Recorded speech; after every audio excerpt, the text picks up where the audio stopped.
This channel is for entertainment purpose. We do not support any spiritual or superstitious activity. इस कहानी में हम एक रेलवे स्टेशन की बात करेंगे. In this story, we will talk about a railway station. पहला हिस्सा मनहूस रात. लाहौर रेलवे स्टेशन पर रात के ठीक 2 बजे थे. बारिश अभी रखी थी. प्लेटफार्म पर पानी के तालाब बने हुए थे जिनमें पीली रोशनियों का अक्स लरज रहा था. हवा में भीगी मिट्टी और पराने तेल की मिल्ली जली बो थी. रहमान अपना भारी बैग कुंधे पर लटकाए प्लेटफार्म पर खड़ा था.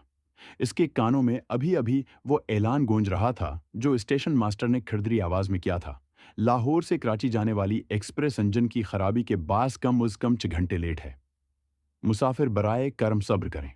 सब्र. रहमान ने मन्ना ही मुना में कहा और एक लंबी सांस ली. वो 3 दिन की मुश्किल मीटिंग्स के बाद घर जाना चाहता था.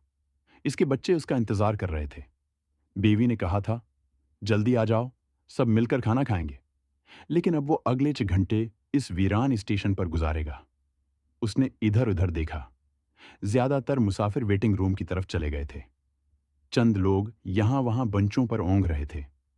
चाय की दुकान बंद हो चुकी थी. तभी उसकी नजर प्लेटफार्म 12 के आगे एक पुराने गेट पर पड़ी. गेट के ऊपर एक बोर्ड लगा था. पेंट उतर रहा था लेकिन अल्फाज अभी पढ़े जा सकते थे. प्लेटफार्म नंबर 13 मरम्मत के काम की वजह से आम लोगों का दाखिला ममनुआ है. रहमान ने गेट को हाथ लगाया. जंग आलूद, सालों से बंद लग रहा था. लेकिन जब उसने धकेला तो वो करयाती आवाज के साथ खुल गया. रहमान अंदर चला गया. दूसरा हिस्सा वो प्लेटफार्म. अंदर कदम रखते ही रहमान को ऐसा लगा जैसे कोई दूसरी दुनिया में आ गया हो. बाहर जुलाई की अम्स थी लेकिन यहां हुआ इतनी ठंडी थी जैसे दिसंबर की रात हो. इसके बाजुओं पर कांटे खड़े हो गए. इसने जैकेट की चीन ऊपर की. प्लेटफार्म बहुत लंबा था, इतना कि दोनों किनारे अंधेरे में गायब हो जाते थे. ऊपर लुटके पुराने बल्ब में से 3-4 जल रहे थे. बाकी कब के टूट चुके थे. जो जल रहे थे वो भी टमटमाते रहते, जैसे कोई उन्हें अंदर से बुझाने की कोशिश कर रहा हो. दीवारें काली पड़ चुकी थीं. जगह जगह काई और नमी के धब्बे. एक दीवार पर पुराना इश्तहार चिपका था जो आधा अखड़ चुका था. सिर्फ एक औरत का आधा चेहरा नजर आता था. रहमान को ऐसा लगा जैसे वो चेहरा उसे देख रहा है. इसने नजरें हटाईं और एक बुंच पर बैठ गया. लिकड़ी गीली थी. इसने बैग गोद में रखा, ईयरफोन लगाए और आंखें बंद कर लें.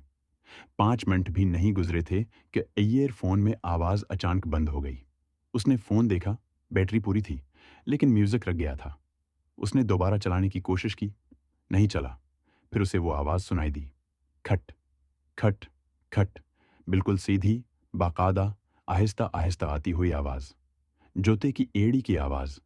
पक्की जमीन पर. रहमान ने ईयरफोन निकाले. आवाज प्लेटफार्म के दूसरे सिरे से आ रही थी. इसने नजर उठाई. वहां एक औरत खड़ी थी. तीसरा हिस्सा सफेद औरत. 100 मीटर से ज्यादा दूर थी वो, लेकिन इतनी दूर से भी रहमान उसे वाज़ेह देख सकता था.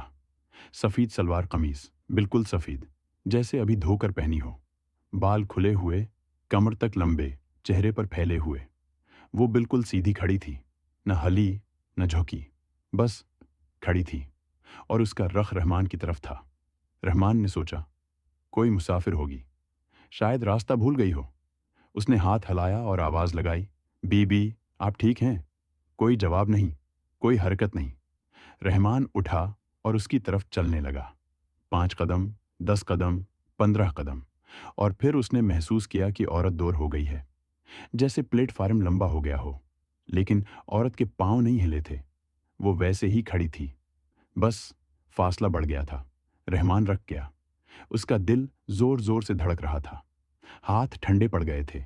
तभी हुआ चली, तेज, सर्द, और बल्ब एक लम्हे के लिए बुझ गए. अंधेरे में रहमान ने कुछ देखा जो उसे हमेशा याद रहेगा. औरत की आंखें अंधेरे में चमक रही थीं. सफेद रोशनी, जैसे जुगनू, लेकिन खामोश और ठहरी हुई. बल्ब वापस जले. रहमान ने आंखें फाड़कर देखा. और तब भी वहीं थी, लेकिन इस बार उसका सिर थोड़ा झुका हुआ था, जैसे वो सुन रही हो या सौंग रही हो. रहमान के पैरों ने उसे वहीं रोक लिया. वो आगे नहीं बढ़ सका. चौथा हिस्सा आवाजें, रहमान ने पलटने का फैसला किया, लेकिन जैसे ही उसने गेट की तरफ कदम बढ़ाया, पीछे से आवाज आई, रुको। एक औरत की आवाज, गले में जैसे कुछ उटका हो, हचकी सी, रोते हुए बोलने की आवाज। रहमान के पूरे जिस्म में लर्जा दौड़ गया। उसने पलट कर देखा, पीछे कोई नहीं था। सामने देखा, औरत अब बहुत करीब थी, पहले से आधे फासले पर। उसने फोन निकाला, नंबर मिलाने की कोशिश की, कोई सिग्नल नहीं, ना एक बार भी नहीं, यहाँ तक कि इमरजेंसी नंबर भी नहीं मिल रहा। तभी उसे अपने बचपन की एक बात याद आई। उसके दादा कहते थे, बेटा, अगर कभी ऐसी जगह फंस जाओ जहाँ रोगी हुई तो एक काम करो, कलमा पढ़ो, आंखें बंद करो और सीधे चलते रहो, रखना नहीं, मरना नहीं। रहमान ने होंठ हिलाया, कलमा पढ़ा, आंखें बंद की और चलने लगा। 10 कदम, 20 कदम, 30 कदम। उसने आंखें खोलें, गेट अभी भी इतना ही दूर था जितना पहले था, जैसे वो चला ही नहीं। और इस बार ऊपर से आवाज आई, घिसटने की आवाज, छत पर। रहमान ने ऊपर देखने की हिम्मत की। छत पर एक साया था, उल्टा, हाथ और पांव से चिपका हुआ, जैसे कोई छिपकली हो। और वो साया आहिस्ता आहिस्ता खिसक रहा था रहमान की तरफ। रहमान चीखा, उसकी आवाज़ प्लेटफार्म में गूंजी और वापस आई, लेकिन किसी और आवाज़ में, गहरी, भारी, गैर इंसानी। 5वां हिस्सा, वो कमरा। रहमान दीवार से लग गया और आंखें बंद कर लें। दिल में दुआएं पढ़ता रहा। कुछ लम्हे गुजरे। जब उसने आंखें खोलें तो छत पर कोई नहीं था, लेकिन अब उसे दीवार में एक दरवाज़ा नजर आया जो पहले नहीं था, या शायद था और वो देख नहीं पाया। लकड़ी का पुराना दरवाज़ा, आधा खुला हुआ, अंदर से सियाह। उसने फ़ोन की फ्लैश लाइट जलाई और अंदर रोशनी डाली।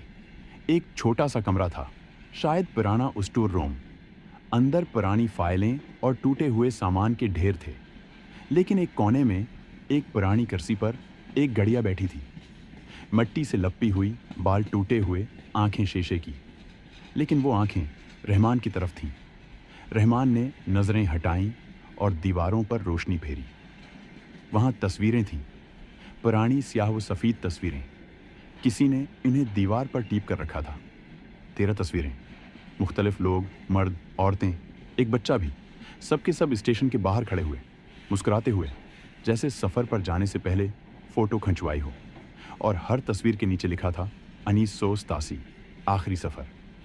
रहमान का गला खशक हो गया। वो तेज़ी से कमरे से बाहर निकला और प्लेटफार्म पर आते ही उसे सामने दीवार पर वो तहरीर नज़र आई, सरख रंग में, मोटे हरूफ में लिखी हुई, 1987 में यहाँ 13 लोग मरे थे। उनकी लाशें 3 दिन यहाँ पड़ी रहीं, कोई लेने नहीं आया।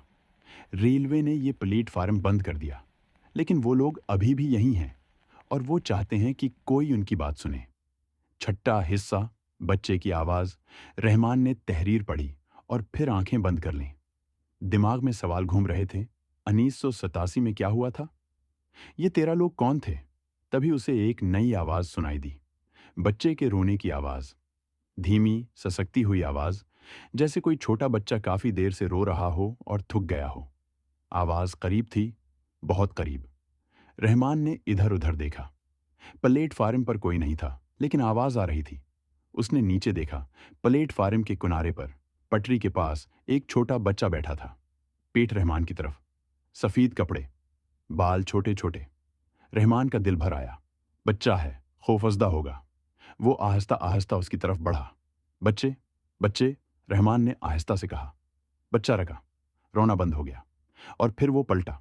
उसका चेहरा नहीं था, बिल्कुल सफ़ेद, हमवार जल्द, आंखें नहीं, नाक नहीं, मना नहीं, बस एक सफ़ेद गोल चेहरा। और फिर भी आवाज़ आई, भागो। रहमान चीखते हुए पीछे हटा। उसका पांव फसला और वो ज़मीन पर गिर गया। घटना छल गया, हाथ जख्मी हुआ, लेकिन वो उठा और भागने लगा। 7वां हिस्सा, बुजुर्ग की मुलाकात। रहमान भागता रहा, लेकिन गेट नहीं आया। जितना भागता, प्लेटफार्म इतना लंबा होता जाता। आखिर सांस फूल गई। वो रख गया और एक खंबे का सहारा लिया। हानिपते हुए उसने इधर उधर देखा। प्लेटफार्म के बीच में एक बेंच पर एक बुजुर्ग आदमी बैठा था। सफ़ेद शलवार कमीज, सफ़ेद दाढ़ी, सफ़ेद बाल, बिल्कुल सुकून से बैठा था, जैसे किसी चीज़ से बेपरवाह हो। रहमान इसके पास गया। उसने सोचा, ये ज़रूर कोई रात का मुहाफिज होगा या कोई पुराना मुलाजिम? चाचा, यहां से निकलने का रास्ता कौन सा है? रहमान ने कांपती आवाज में पूछा। बुजुर्ग ने आहिस्ता आहिस्ता सर उठाया। उसकी आंखें सफेद थीं, बिल्कुल सफेद। कोई पतली नहीं, कोई रंग नहीं, बस सफेद। इसके होंठों पर एक मुस्कुराहट आई, ऐसी मुस्कुराहट जो आंखों में नहीं उतरी। निकलने का रास्ता? बेटा, हम सब यहां से निकलने की कोशिश कर रहे हैं 1987 से, लेकिन कोई रास्ता नहीं। अब तुम भी यहीं रहोगे? रहमान ने बुजुर्ग को देखा और फिर उसे नजर आया। बुजुर्ग के पांव जमीन से 1 इंच ऊपर थे। वो हवा में बैठा था। रहमान चीखते हुए पीछे हटा और इस बार इसका पांव प्लेटफार्म के किनारे पर आ गया। नीचे पटरी थी, गहरी, सियाह। वो लड़खड़ाया और फिर किसी ने उसका बाजू थामा। 8वां हिस्सा, सुबह का उजाला। अगली सुबह फज्र के वक्त एक चाय वाले ने रहमान को प्लेटफार्म 12 की बेंच के नीचे बेहोश पाया। इसके कपड़े गीले थे, हाथ खराशों से भरे हुए। घटने पर खून जमा हुआ था। एम्बुलेंस आई, उसे अस्पताल ले जाया गया। डॉक्टरों ने कहा, हल्का सदमा है, शायद थकान से गशी आई हो, 2 दिन आराम करें। रहमान ने जो कुछ देखा वो सब बताया। पुलिस ने रिपोर्ट लिखी, लेकिन उनके चेहरों पर तजब्जब था। एक अफसर ने कहा, साहब थके हुए थे, पुरानी जगह, अंधेरा, अकेले, जहन को वहम हो जाता है। रहमान कुछ न बोला, लेकिन जब उसने घर आकर फोन देखा तो वहां कुछ ऐसा था जिसने उसे मंजमद कर दिया। रात के 2:47 पर एक तस्वीर जो उसे याद नहीं कि कब खींची। तस्वीर में प्लेटफार्म नंबर 13 था और इसमें धंधले से 13 चेहरे दिख रहे थे। बंचों पर, खंभों के पीछे, छत पर, हवा में। सब के सब उसके कैमरे की तरफ देख रहे थे। सबसे आगे वो बच्चा, चेहरे की जगह सफेद खला, और सबसे पीछे वो सफेद कपड़ों वाली औरत। इस बार उसके बिखरे बालों के पीछे से उसका चेहरा नजर आ रहा था और वो मुस्कुरा रही थी।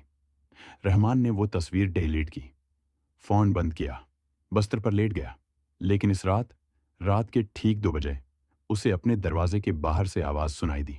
खट खट खट, जूते की एड़ी की आवाज, बाकायदा, आहिस्ता, रखती नहीं। उसने दरवाजा खोला, बाहर कोई नहीं था, सिर्फ फर्श पर 2 गीले कदमों के निशान। अंदर आते हुए,